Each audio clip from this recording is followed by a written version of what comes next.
Aujourd'hui, Eric, tu t'adresses à tous ceux qui aiment encore écouter leur musique avec leur CD. Exactement, quand on discute avec nos clients, avec vous sur la chaîne YouTube, beaucoup d'audiophiles, de mélomanes exigeants gardent une vraie attache à leur disque CD.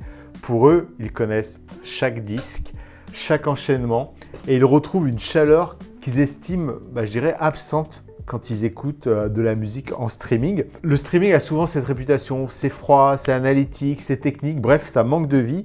Et bien justement, avec Mélanie, ce qu'on veut vous présenter, c'est un lecteur réseau musical de chez Inuos qui propose de retrouver énormément d'émotions. Alors la promesse de Inuos avec ce Stream 1, c'est clairement de redonner vie, ou en tout cas de donner les lettres de noblesse à la musique numérique. Oui, Inuos a revu sa gamme.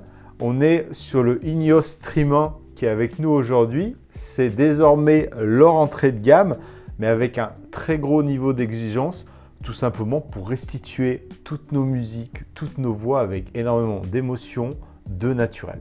Et chez Inuos, l'idée, c'est de pas de tout faire. On n'est pas dans l'approche couteau suisse qu'ont certains fabricants dans la musique numérique, mais c'est vraiment de mieux faire. On a une architecture très simple, un design très simple, une appli que j'adore, et tout est vraiment au service de la musique.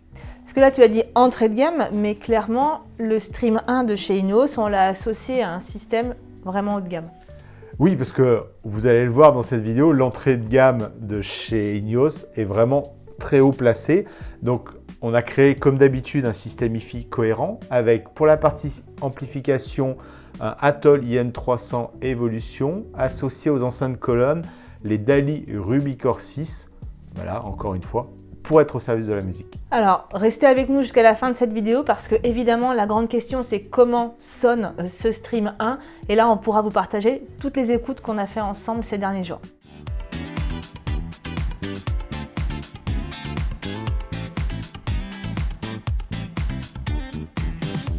Cette vidéo vous est proposée par laboutiquederic.com, votre référence en solutions hi-fi et audio-vidéo connectées.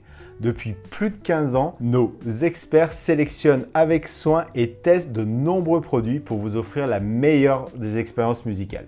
Et tout nouveau, scannez le QR code qui s'affiche sur votre écran, vous accédez à la totalité de notre catalogue et des remises exclusives. Vous êtes nombreux à nous faire confiance, plus de 6500 avis clients et une note moyenne de 4,8 sur 5. Vous souhaitez écouter ces produits? Eh bien, rendez-vous dans notre showroom à Écully, tout proche de Lyon. Et puis bien entendu, que ce soit par téléphone ou par notre formulaire de contact, nous serons ravis de vous conseiller dans vos choix et de vous aider à utiliser vos produits.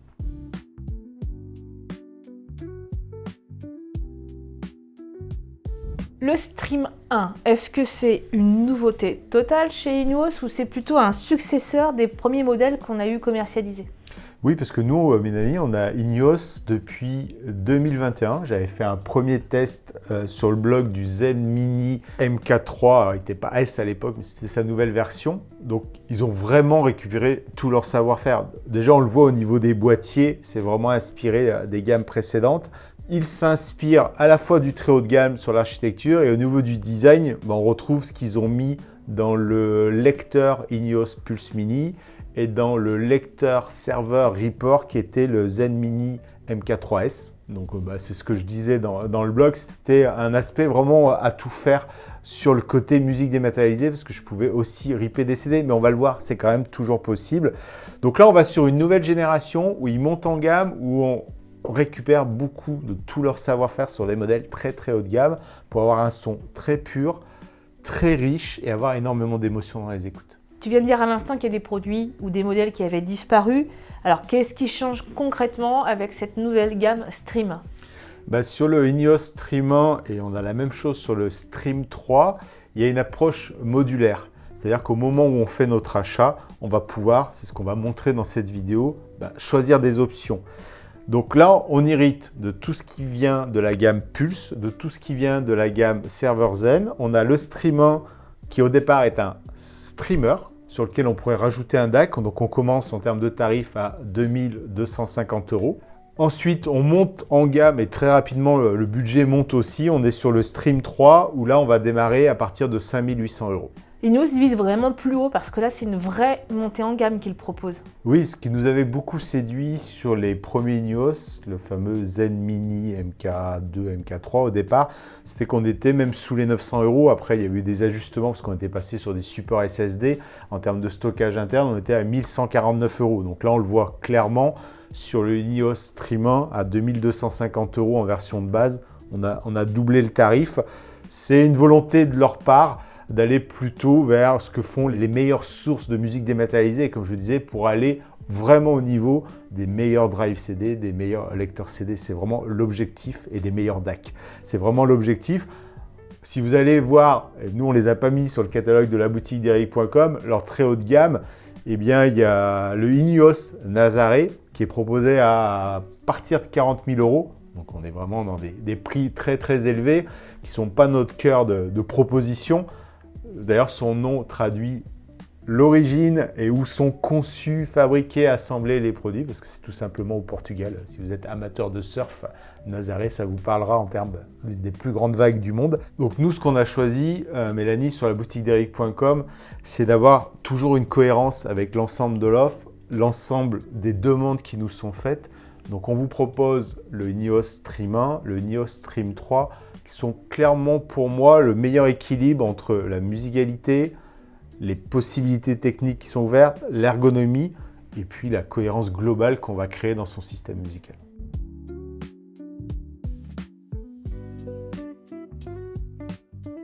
Certaines marques de hi-fi ont évolué vers des propositions avec des écrans intégrés en façade. Là, Ineos, malgré une évolution de produit ou une nouvelle proposition de gamme, ils sont restés vraiment dans leur design qui leur sont propres.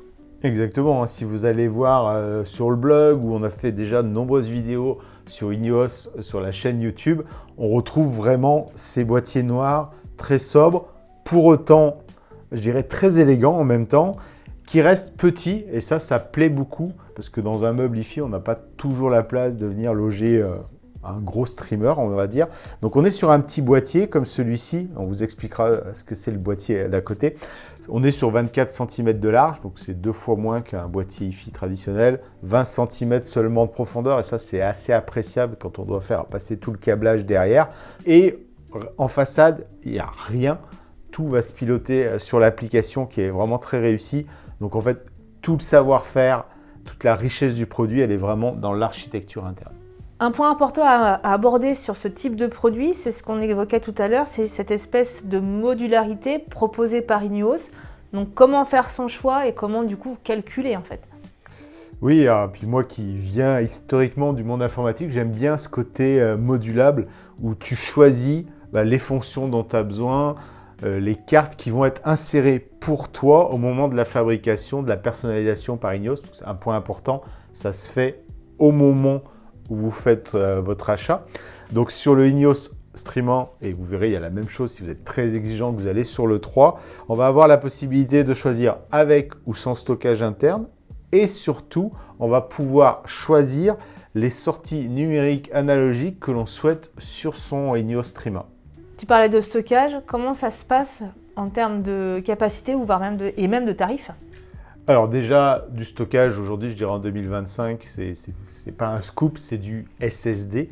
Donc on a la possibilité de faire ajouter par Ineos un stockage interne. Donc 2250 €, c'est le streamer pur sur lequel on ferait que du streaming sur une plateforme musicale ou on s'appuie sur un stockage qu'on a, un NAS par exemple, sur notre réseau. Et ensuite, on peut à la commande ajouter 2 Tera de stockage SSD, donc vous le verrez directement sur la boutique d'Eric.com, vous cochez, vous avez l'option qui est proposée à 370 €, ou on peut même aller jusqu'à 4 Tera de stockage, là on va être proposé à 690 €. Je dis on peut aller parce qu'on est sur des capacités qui sont énormes. Moi j'aime bien faire le rapprochement avec un album CD, 2 Tera, c'est 3200 albums en qualité CD. Donc il y a de quoi quand même écouter, et 4 Tera c'est simplement le double, c'est plus de 6400 albums. En qualité CD, allez on divise par 2 si vous voulez acheter des FLAC 24 192 chez Qobuz ou même du DSD. Mais encore une fois, plus de 3000 albums, je pense qu'à peu près personne a ça sur ses étagères en termes de CD ou de vinyle. Et pour ce qui est des modules, Parce que tu disais qu'on pouvait sélectionner ces sorties en fait. Exactement. On le voit, toi, à l'arrière de l'appareil, on a le Ineos Stream 1 avec nous. On a une petite zone qui fait quelques centimètres de large et de haut qui permet à Ineos de venir insérer une carte dédiée qui va proposer des sorties supplémentaires. On a 4 options. On a une option, moi j'aime bien, ça nous permet d'avoir ce qu'on avait sur le Ineos Zen Mini MK3, c'est-à-dire on a déjà un DAC standard qui est proposé, donc avec des sorties RCA et aussi avec une sortie coaxiale numérique et optique si on adresse un DAC externe, je pense voilà, un DAC de chez Cord ou chez Audiolab par exemple, qui serait un très bon choix si on veut aussi, ou un DAC Amplicast qui nous est beaucoup demandé. Donc on a cette proposition sur un tarif de 500 €. Ensuite, on peut être aussi très exigeant et avoir un excellent DAC et à ce moment-là, on va demander à Ineos de nous rajouter leur module SPDIF, donc pour sortie numérique complète, proposée à 650 €. Et là, on a des sorties numériques au format coax, optique, AES, EBU, donc on voit vraiment qu'on est sur du haut de gamme. Et cette carte-là vient avec sa propre alimentation qui est donc dédiée à ces sorties numériques. Et si, comme beaucoup de nos clients, on est hyper attentif au module de conversion, est-ce que je crois que Ineos propose un module DAC? On le voit, ces produits s'adressent aussi quand on a une problématique de place, de câblage. Donc rajouter un DAC comme un Cord QTS, ça peut être compliqué. Eh bien, Ineos vient avec une véritable proposition. C'est l'offre qu'ils appellent le DAC Performance. 1150 €, donc c'est même placé un peu en dessous de chez Cord. Et là, on a une puce AKM haut de gamme qui est embarquée. On va être capable de gérer des signaux jusqu'à 32 bits, 768 kHz, du DSD 512. Et comme sur tout système haut de gamme en termes de lecteur réseau, c'est-à-dire avec DAC, eh bien, ils ont vraiment soigné la partie horloge, la partie alimentation séparée. Donc, on sort en RCA, sortie analogique, bien sûr. On se retrouve finalement avec ce que proposait Auralic aussi, où quand on montait en gamme sur leur lecteur réseau, cette partie-là, et notamment l'horloge, était très travaillée. Donc là, c'est ce que nous propose Ineos avec ce module. Il y avait un produit qu'on a eu bien vendu aussi, c'était le Phoenix. C'était un Reclocker USB. Et là, comment je peux faire si je veux acquérir ou en tout cas profiter de cette technique-là? C'est vrai qu'on le sait, quand on sort en numérique, je dirais le cadencement traduit vraiment la qualité du signal numérique qu'on va envoyer à son DAC. Donc si là aussi on a un DAC de très haut de gamme, ce Phoenix à l'époque était vraiment très bien, mais ça faisait empiler des boîtiers. Donc là ils ont étudié leur marché, ils ont étudié la demande surtout, ils se sont dit ce module Phoenix USB, cette fois-ci on l'embarque là-dedans, donc c'est super, c'est vraiment très minimaliste. Et donc, là on a une interface USB Reclocker très haut de gamme, comme on trouvait chez eux, comme on trouve par exemple chez SOTM. Donc on le voit, on s'adresse vraiment aux mélomanes très exigeants qui veulent adresser un DAC USB de très haute qualité. Inutile de sortir la calculette, parce que vous êtes en train de vous dire quel module je vais prendre, combien ça va me coûter, comment fonctionne cet Ineos Stream 1. Donc là, simplement, vous scannez le QR code qui s'affiche sur votre écran et vous arriverez directement sur la fiche produit. Vous allez avoir les encarts qui vous expliqueront comment composer votre Stream 1 et vous pourrez du coup calculer le prix global de cette solution. Oui, et sur nos fiches produits, comme d'habitude, on a vraiment pris soin de détailler photos à l'appui et explications tous ces modules avec toutes leurs sorties numériques et analogiques. Imagine, j'ai acheté mon Stream 1 aujourd'hui et dans 6 mois, j'évolue, je veux faire ou je veux upgrader mon système. Comment je fais pour pouvoir le faire à la maison? Ça sera faisable, et là c'est dommage, je trouve, uniquement par Ineos. Donc ça sera un retour à l'atelier. Alors c'est sûr, c'est un gage de qualité dans la mise en place de ce module-là, mais c'est vrai qu'on aurait pu aimer, comme certains le font, c'est chez NAD Blue OS, on a carrément des cartes qui s'en fichent. Donc là c'est très important, venez discuter aussi avec nous là-dessus. Le choix des différentes options, que ce soit le SSD interne et tous les modules qu'on a évoqués, se fait vraiment à la commande, ou en tout cas se fera après par un retour atelier-usine chez Ineos.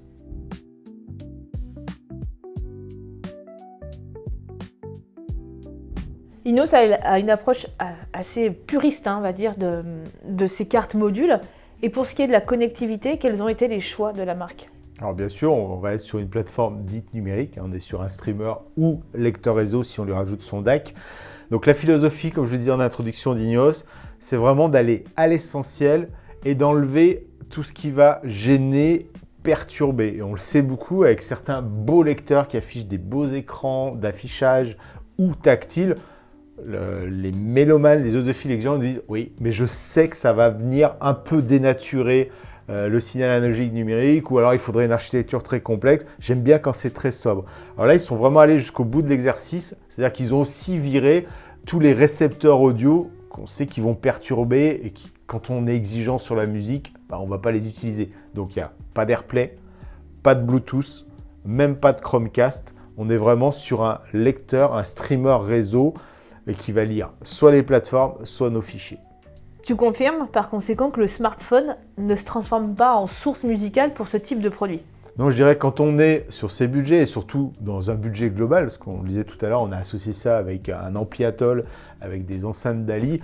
Si on vient se servir de son smartphone, même votre dernier iPhone, votre dernier Android Samsung, c'est pas une bonne source, on en parle régulièrement dans les vidéos. Donc là, le smartphone, il est sorti de l'équation en termes d'éléments musicaux, ce n'est qu'une télécommande. Sur ce Stream 1, quelles sont les sources musicales auxquelles j'ai accès?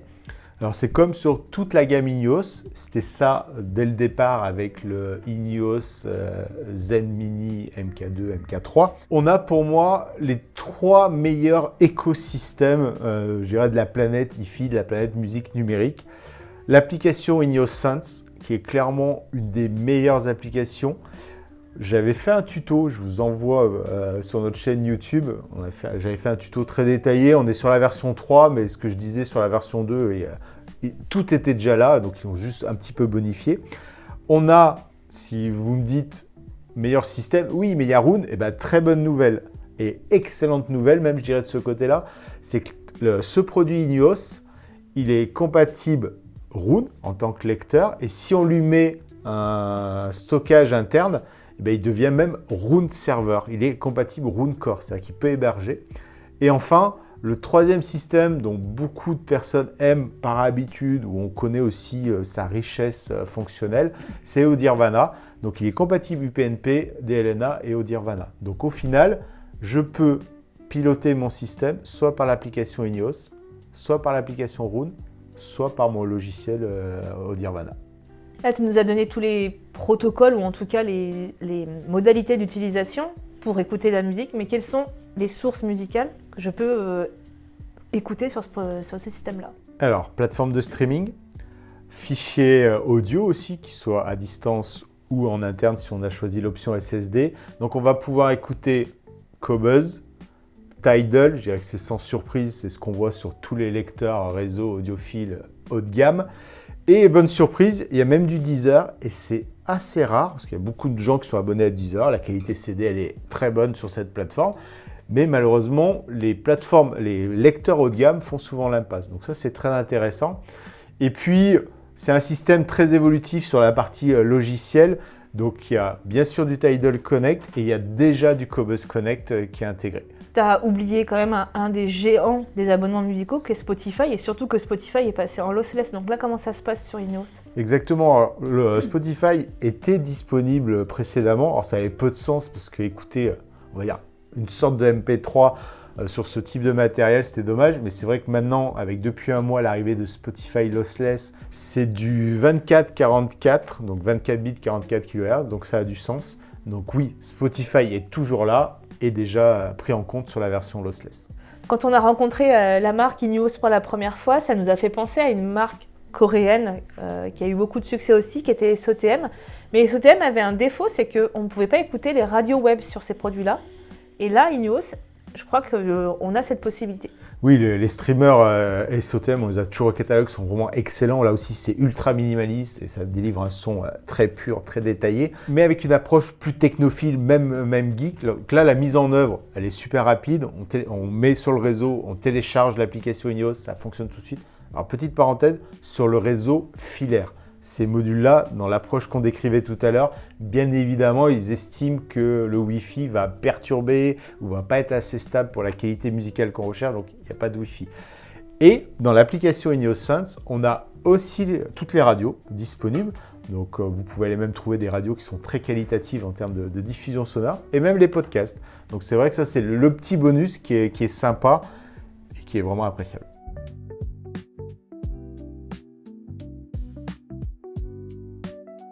En ce qui concerne l'ergonomie de pilotage, comment j'utilise et comment j'écoute ma musique sur ce Stream 1? Alors, de base, on va le faire avec l'application Ineos Sense. Donc, comme je le disais tout à l'heure, j'ai fait une vidéo très détaillée. Donc là, on ne va pas aller dans la démonstration, dans le détail. C'était la version 2, on est sur la version 3. Tout ce que je présente dans cette vidéo, on a la même ergonomie encore, que ce soit pour les fichiers, pour les plateformes de streaming. Et moi, je fais vraiment le parallèle avec Roon. C'est-à-dire que beaucoup de choses qu'on aime sur Roon, c'est-à-dire par exemple faire de la recherche à la fois dans mes fichiers audio ou même si j'ai 2 abonnements musicaux, eh bien Ineos le propose et dès la saisie des premières lettres, on a déjà des résultats. C'est une recherche très dynamique, très réactive qui est proposée. C'est vraiment excellent de ce côté-là. Contrairement à par exemple d'autres plateformes comme Auralic qui avaient toujours fait le choix d'être que sur iOS, et bien là on est sur Android, sur iOS et il y a même une application dite web, c'est-à-dire qu'en saisissant myineos.com, eh ben, je suis depuis mon ordinateur, que ce soit un Mac, un PC, je navigue aussi à l'intérieur de Ineos Sense. Donc moi c'est vraiment, en plus de la musicalité, c'est vraiment l'application que je préfère et qui évite un abonnement comme on doit le faire quand on va chez Roon. Donc là, c'est inclus dans le prix du produit.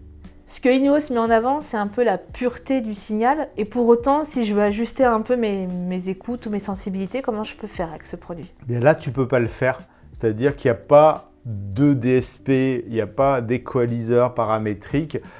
Eux, ce qu'ils veulent, c'est on écoute une source, et ben on va vous la restituer le plus fidèlement, le plus purement possible pour avoir de très belles écoutes. Et ils ont la même approche, et c'est pas anodin pour laquelle on les a associés avec Atoll. Là aussi, Atoll sur leur lecteur réseau et sur l'ampli IN300 Evolution, tu n'as pas de réglage de ce côté-là. Donc on part du principe que tu as choisi ton système, tes enceintes, positionner tout cela correctement dans ta pièce d'écoute et lui, il va jouer la source musicale que tu as choisie.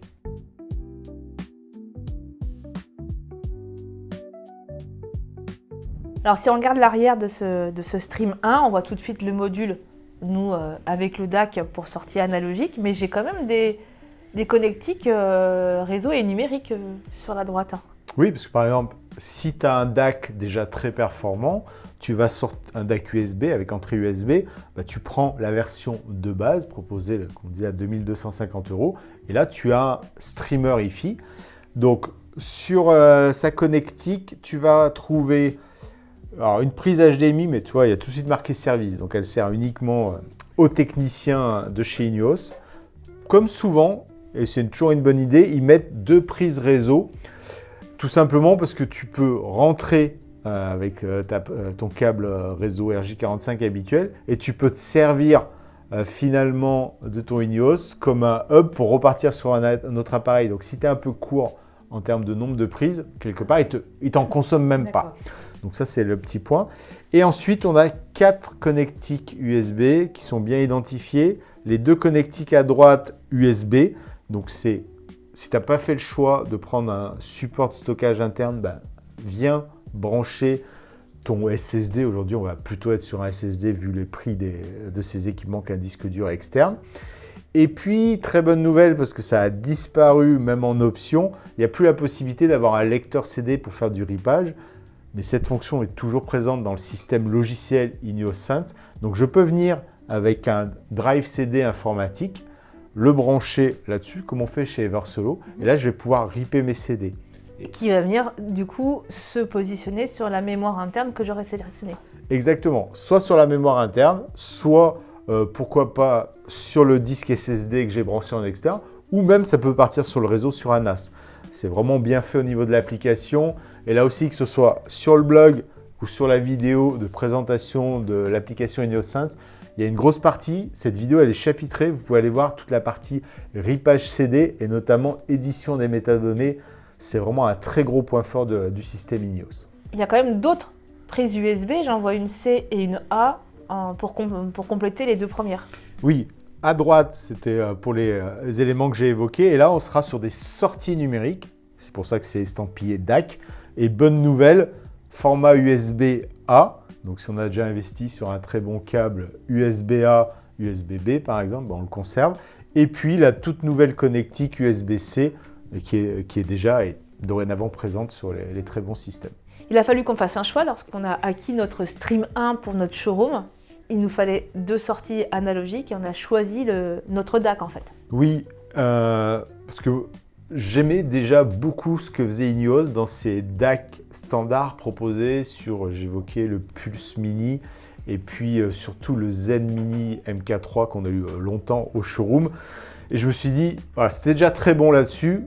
Qu'est-ce qu'ils sont capables de faire de mieux? Donc c'est pour ça qu'on a pris celui qu'on voit ici, le DAC Performance, avec donc ces 2 sorties analogiques RCA.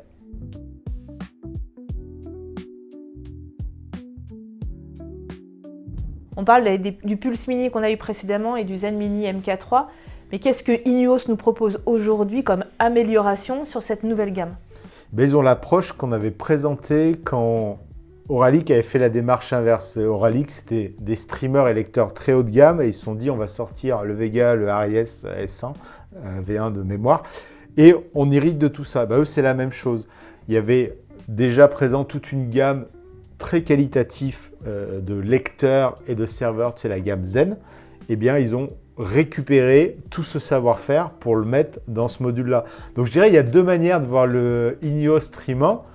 Soit on a un entrée de gamme qui est assez élevé, soit on peut enfin accéder à ce qui fait toute leur réputation et tout leur savoir-faire musical qu'il y avait dans les modèles Zen à plusieurs milliers d'euros, seulement pour un appareil qui commence au-dessus de 2000 euros.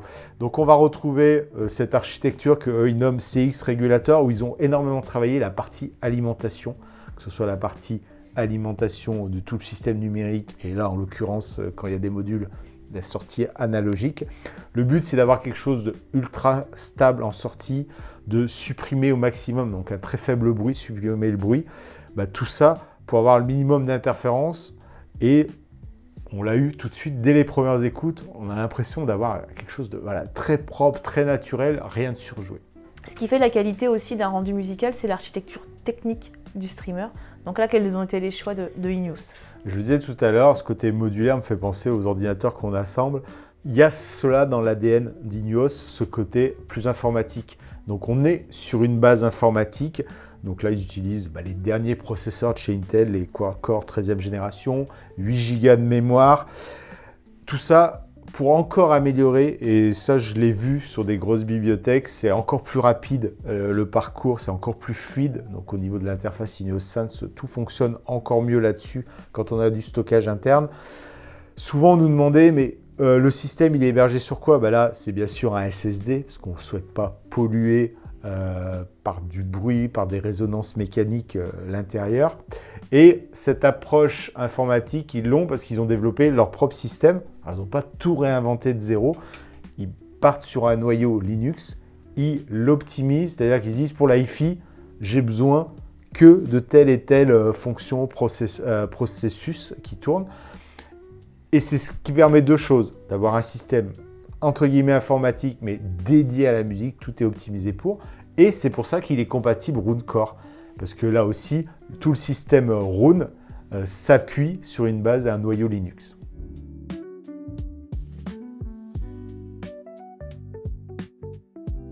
Tu as abordé la qualité d'alimentation que Ineos propose dans le Stream 1 et pour autant, il propose aussi un autre produit qui est l'alimentation externe. Ça a toujours été l'approche, Mélanie, d'Ineos. Déjà sur le Zen Mini, on avait cette possibilité d'avoir un bloc d'alimentation externe et le gain musical était vraiment très sensible. Donc là, sur les Ineos 1 et Ineos 3, ils ont cette approche avec la lime, le bloc d'alim qui est ici. Même design, c'est mieux, ça peut être empilable ou mis côte à côte ici. C'est l'alimentation, la LPS1 qui est proposée à 1150 €. Alors oui, ça peut paraître un investissement, mais encore une fois, si vous nous suivez, vous savez qu'une alimentation de qualité a un impact énorme dans le rendu sonore. Et ils sont allés jusqu'au bout de leur démarche. Donc, bien sûr, un transformateur toroïdal. Et si on suit un peu les techniques employées dans les alims, on sait que des condensateurs, comme ils ont mis du Mundorf et du Nishikon, c'est ce qui va permettre de délivrer une alimentation la plus stable, la plus pure, la moins bruitée. Eux, ils la qualifient même d'alimentation de qualité médicale. Alors, je ne suis pas expert là-dessus, mais par contre, je sais qu'en hi-fi, ça a un vrai impact sur le rendu sonore. Et à l'écoute, eh bien, lui seul, il travaille mieux déjà qu'un Zen Mini avec son alim. Et quand on vient la mettre, alors là, on franchit encore vraiment un cap. On l'a devant nous, la LPS1. Il y a quand même une chose qui m'intrigue, c'est parce qu'on a branché notre Stream 1 à son alimentation externe. Il y a bien un câble. Et pour autant, il y a la même sortie d'alimentation juste à côté. Donc, qu'est-ce que ça sous-entend ? Oui, alors déjà, juste petit point, on est sur du classique au niveau de l'alimentation, parce qu'il y a des constructeurs qui étaient partis sur du HDMI et autres. Ça peut être un peu problématique, voire faire très attention. Donc là, c'est une alimentation type DIN qu'on vient visser. C'est très bien, le câble est fourni, ça permet les configurations qu'on veut. Et ils se disent, si on investit dans une alimentation, c'est qu'on est exigeant et qu'on a peut-être déjà d'autres éléments dont on voudrait faire profiter de l'alimentation. Donc, on a effectivement une deuxième sortie, Input 2 en 5 volts, qui permettrait d'alimenter un DAC externe, si on est resté sur le modèle standard streamer uniquement numérique, ou pourquoi pas, parce que Ineos le propose ou encore d'autres marques, on peut se servir de cette alimentation de très belle qualité pour alimenter son switch réseau. Alors j'ai cru qu'il y avait au début une prise de casque, mais c'est pas du tout le cas. Pas trop. Pas trop, mais ça sert à quoi cette connectique-là ? Comme son nom l'indique, Ground, c'est aussi une mise à la terre. On sait que sur cette partie-là, c'est très important. Je dirais pour 1 150 €, ils ont mis tout ce qu'on attend d'une très bonne alimentation dans le domaine de la hi-fi.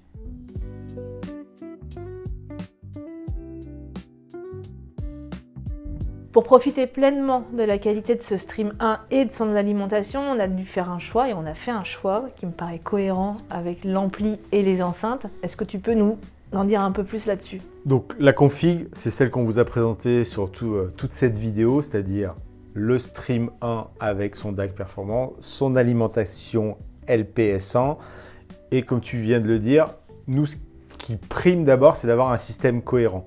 Donc on est allé chez Atoll prendre l'ampli hi-fi intégré, le Atoll IN300, qui moi j'aime bien, ce que je disais tout à l'heure, il y a la même philosophie, il est là pour alimenter nos enceintes avec une source. On vous incruste sa fiche produit sur laboutiqueDeric.com, on est sur un ampli qui permet vraiment d'alimenter beaucoup d'enceintes, y compris des enceintes très gourmandes comme celle qu'on a choisie, parce qu'on est sur du 2 fois 150 watts. En classe AB, avec l'alimentation qui va bien, du double toroïdal, et puis tout ce que sait faire Atoll, qui là aussi le fait aux petits oignons, mais voilà, sans réglage, c'est un ampli hi-fi. Et puis des enceintes qui, oui, sont gourmandes, mais faciles à driver, en tout cas avec ce genre d'ampli, ça fonctionne très très bien. C'est celle qu'on avait utilisée pour aussi notre test en vidéo, en tout cas, avec le Caspian 4G de chez Roxane, c'est les Dali Rubicore 6. Elles avaient énormément plu dans cette vidéo et depuis, les écoutes dans le showroom sont assez incroyables autour de cela, du moment qu'on met le bon ampli, la bonne source, donc c'est ce qu'on a fait là. Pour préparer cette vidéo, tu as pris, je crois, beaucoup de plaisir à faire des écoutes dans le showroom. Est-ce que tu peux nous partager les morceaux qui t'ont, toi, en fait, fait vibrer ? Dès la mise en route, je lance l'application Ineos Sound, j'ai utilisé surtout du Qobuz pour retrouver mes favoris, ma playlist habituelle. Ce qui m'a surpris, moi, c'est cette densité, cette vie qui emplissait la pièce. Et c'était vraiment d'un naturel saisissant. Souvent, on se dit « Waouh, ça marche bien », puis au bout d'un moment, tu dis « Mais en fait, c'est super démonstratif, ok, il nous envoie le truc dès le départ, mais on va vite se lasser. » Là, c'est justement... Tu dis c'est incroyablement naturel et moi ce qui me fait particulièrement vibrer dans les écoutes musicales, c'est les voix des chanteurs, des chanteuses. Donc j'ai repris, si vous écoutez nos vidéos, vous regardez nos vidéos habituelles, mes chanteuses et mes chanteurs préférés qui me font le plus vibrer et j'ai été vraiment surpris de la justesse qui était vraiment troublante de leur voix. Chaque souffle, chaque inflexion, chaque murmure, chaque, puissance de montée vocale était incroyable, voilà, sur du Sarah Bareilles. Et je vous invite à aller voir un morceau que j'ai découvert il y a très très longtemps, qui est What's Upon Another Time. Le début, il est assez amusant parce que ça crépite comme un vinyle, mais après, voilà, chaque morceau de musique, chaque instrument est incroyablement placé, puis la voix, elle est là. J'ai mis du Adele parce que ça m'était proposé rapidement dans mon Cobuzz. Et sur Easy on Me, voilà, c'est la voix de cette chanteuse anglaise qui est assez incroyable. Mais là aussi... Sans surjouer. Voilà, c'est des fois, on la voit et même elle a eu un problème, je crois, à un moment dans les médias où on disait elle surjoue trop, etc. dans certaines représentations show télé. Et bien là, c'était pas du tout le cas. Là, c'est les morceaux qui sont bien enregistrés. Bah, c'était elle, c'était sa voix et quelle que soit sa puissance vocale, c'était assez incroyable. Un autre morceau que toi tu aimes davantage et qu'on a écouté ensemble, c'était Dominique Fils-Aimé, Nameless. Voilà, c'est assez incroyable, sa voix. Et en fait, il y a une incarnation, une projection. J'avais pas l'impression d'écouter un enregistrement, j'avais l'impression que les gens étaient là, que c'était holographique dans la scène sonore. Et puis après, je suis allé sur 2-3 morceaux sympas, le fameux Alléluia de Jeff Buckley, où ce que j'aime bien, c'est qu'il y a des moments, c'est assez silencieux, puis après ça repart. Et là, le Ineos Stream 1 retransmet vraiment cela. Et puis, je voulais un morceau qui peut être à la fois un peu compliqué entre la voix, mais surtout énormément d'instruments de musique. Et là, c'est un morceau assez ancien. C'est Le Temps passé de Michel Jonas. Si vous ne connaissez pas, lancez le début et vous allez voir qu'il y a énormément d'instruments de musique, de percussions, etc. Et bien là, tout est... rien ne se chevauche, c'est vraiment. Tout est en place, ça se positionne devant nous. Et Mélanie, dans un système, on sent qu'il est parfaitement équilibré et qu'il est très qualitatif. C'est quand on a une scène sonore qui est très riche, qui n'est pas forcément sur des morceaux qu'on connaît le plus, mais on se prend vraiment plaisir à les découvrir. Et j'étais dans le showroom, et tu es venu me voir en me disant « Qu'est-ce que tu écoutes ?» Et là, c'était Pierre qui prépare les scripts vidéo avec nous, qui m'a suggéré ce morceau. C'est Cream on Chrome de Ratata. Et voilà, tu es rentré dans le showroom, et qu'est-ce que tu as ressenti ?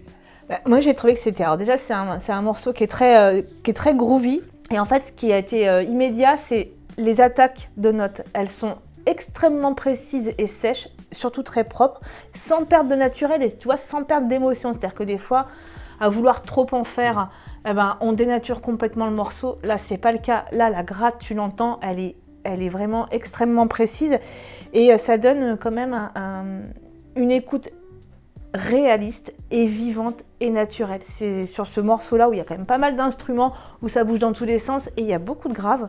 Le grave, il est tenu, mais il absorbe rien du tout. Il laisse grande place à toutes les percussions et les cordes. Oui, puis c'est là que les DALI Rubycore 6 peuvent être excellentes. Si elles sont bien drivées par le bon ampli avec la bonne source, c'est qu'elles délivrent un grave ultra propre. Et là, c'était le cas. Et après, comme tu étais là, je t'ai dit, tiens, on va écouter quelque chose où moi, j'ai vraiment du mal. C'est dans la musique classique, c'est les violons. Alors peut-être que j'étais traumatisé pour avoir une excellente violoniste comme voisine, mais qui, quand il répète, c'est toujours les mêmes morceaux, donc ça a beau être magnifiquement joué, c'était un peu subi.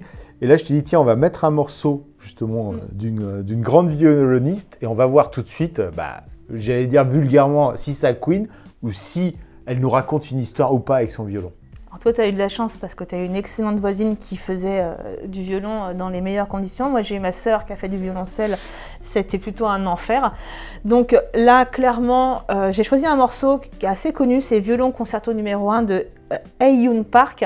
C'est un morceau qui est en presto, donc c'est-à-dire qui est plutôt vivant et en attaque. Le violon, quand c'est mal joué ou quand c'est mal restitué, c'est vraiment pas joli. Et donc là, l'ensemble, c'est juste incroyable. C'est-à-dire que les Rubycore, elles ont déjà un double tweeter au ruban et dôme. Donc, par conséquent, tu as un traitement de l'aigu qui est extrêmement précis et aéré.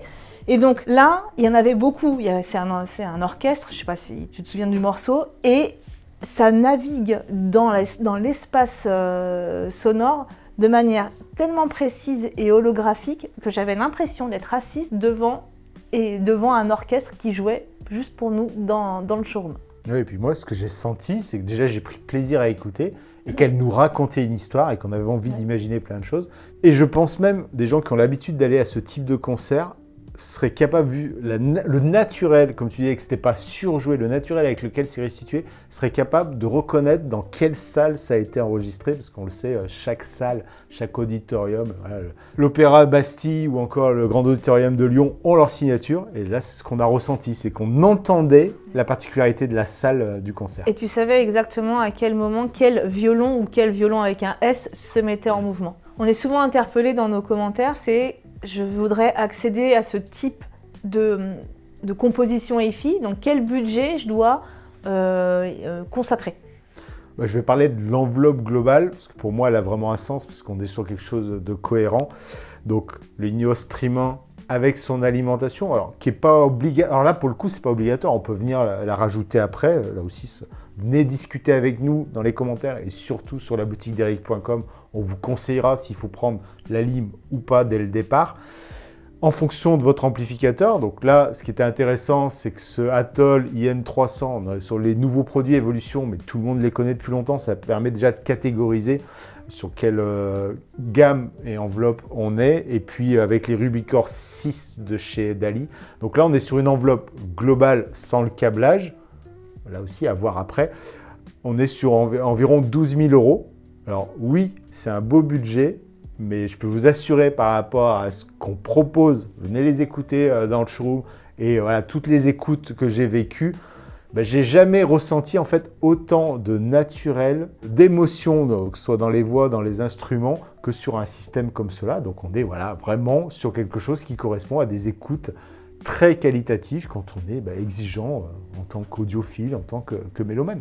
Et au final, c'est pour ça que j'aime bien les systèmes très purs, c'est que j'ai juste mon smartphone ou ma tablette entre les mains et on oublie complètement la technique, on oublie complètement le streaming, on est vraiment uniquement là pour la musique. Donc c'est ce que j'aime beaucoup avec Ineos, c'est qu'ils effacent vraiment tout ce côté musique numérique, tout ce côté technique, on est juste là pour prendre du plaisir à l'écoute. Alors évidemment, si vous souhaitez vous faire une idée de ce que rend le Stream 1 dans cette configuration Ineos, Atoll et Dali Rubicore 6, tout ce matériel est présent au showroom pour une écoute. On sera ravis de vous faire profiter de la qualité aussi musicale de ces produits. Et si vous avez des questions complémentaires, avec Anne-Laure, on sera tout aussi ravis de vous orienter par téléphone et par message.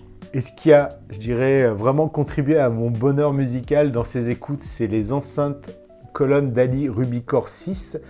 Et on avait fait ensemble une vidéo très détaillée avec un autre amplificateur, c'est le Caspian 4G de chez Roxane. Et là, on parle plus dans le détail de ces enceintes qui, elles aussi, méritent vraiment d'être découvertes et d'associer avec des sources aussi excellentes.